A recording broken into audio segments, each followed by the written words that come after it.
किसी जंगल में एक साधु रहता था। दूर दूर से लोग उसके दर्शनों के लिए आया करते थे। उसके पास जाने वालों को सुख शांति का आभास होता था। आने वालों में धनी निर्धन, अनपढ़ और विद्वान सभी प्रकार के लोग होते थे। उस देश के राजा ने साधु के विषय में सुना तो उसको भी दर्शन करने की लालसा हुई। उसने अपने मंत्रियों से कहा। मंत्रियों ने कहा कि साधु को राजधानी में लाना कठिन है, अतः महाराज ने निश्चय किया कि वे स्वयं ही साधु महाराज के दर्शनों के लिए आश्रम में जाएंगे। महाराज जंगल में गए किंतु उनको वहां आश्रम जैसी कोई चीज दिखाई नहीं दी। एक विशाल वृक्ष था, उसके नीचे ही साधु महाराज विराजमान थे। राजा ने देखा कि वहां तो सर्दी, गर्मी, बरसात से बचने के लिए कोई साधन है ही नहीं। राजा ने भक्तों से पता किया कि सर्दी, गर्मी और बरसात में महात्मा जी कहाँ जाते हैं, तो पता चला कि वे उस वृक्ष के नीचे ही 12 महीने निवास करते हैं। राजा को आश्चर्य हुआ। उसने कुछ अपना कर्तव्य अनुभव किया और उसके अनुसार महात्मा से प्रार्थना की, महाराज, यहाँ तो आपको बहुत कष्ट होता होगा, आप क्यों न मेरे महल में चलकर रहे। साधु महाराज ने एक क्षण विचार किया और फिर बोले, तुम ऐसा चाहते हो तो चलो। बिना देर लगाए महात्मा जी महाराज के साथ चल दिए। भक्तजनों को आश्चर्य तो हुआ किंतु उन्होंने उसे महात्मा की लीला ही समझा।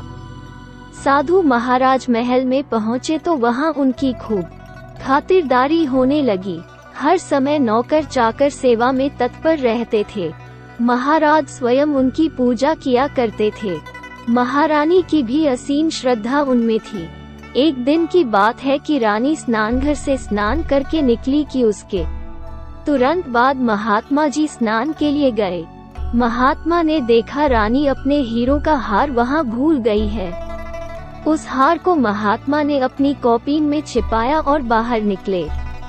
बाहर निकलकर महात्मा महल में टिके नहीं, तुरंत जंगल की ओर चल दिए।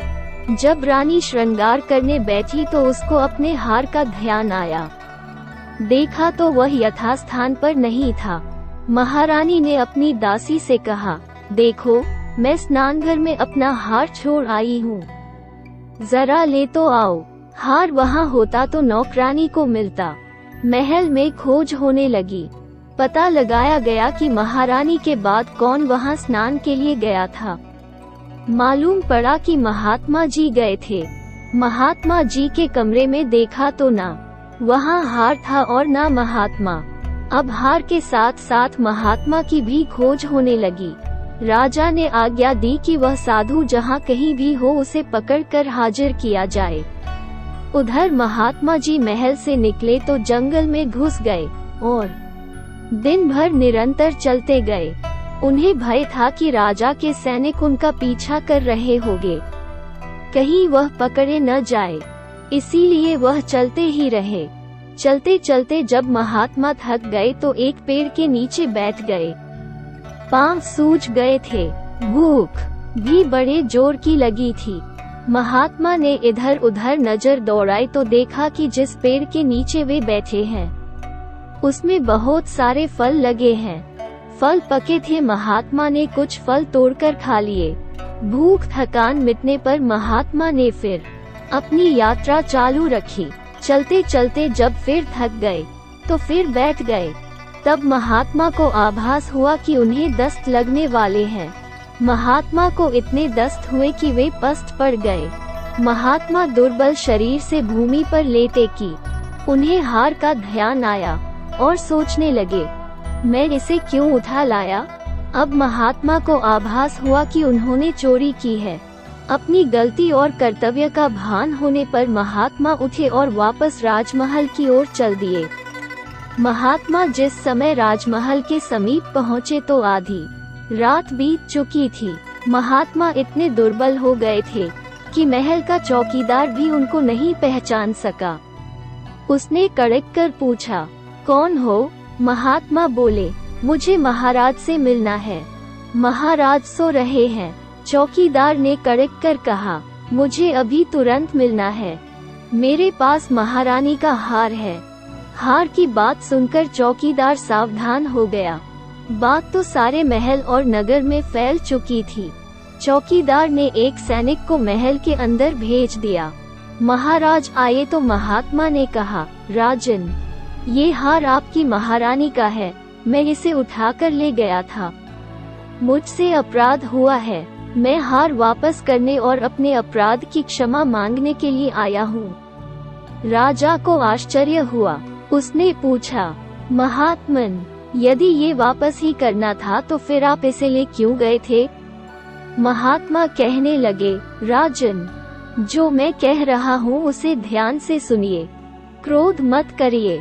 मैंने 3 मास तक आपका अन्न खाया है। उससे मेरे मन में पाप उत्पन्न हो गया। उसके वश में मैंने यह अपराध किया था। मैं जंगल में गया, वहाँ मैंने कोई फल खाया जिसे खाने पर मुझे दस्त हो गए। मेरा पेट साफ हो गया। आपके अन्न का प्रभाव जाता रहा। तब मुझे वस्तुस्थिति का ज्ञान हुआ और ज्यों ही मैंने वास्तविकता को जाना तो मैं तुरंत उल्टे पांव लौट पड़ा। राजा सुनकर गंभीर हो गया। उसे महात्मा पर क्रोध नहीं आया, ना ही उसने महात्मा को पुनः अपने महल में रुकने के लिए कहा।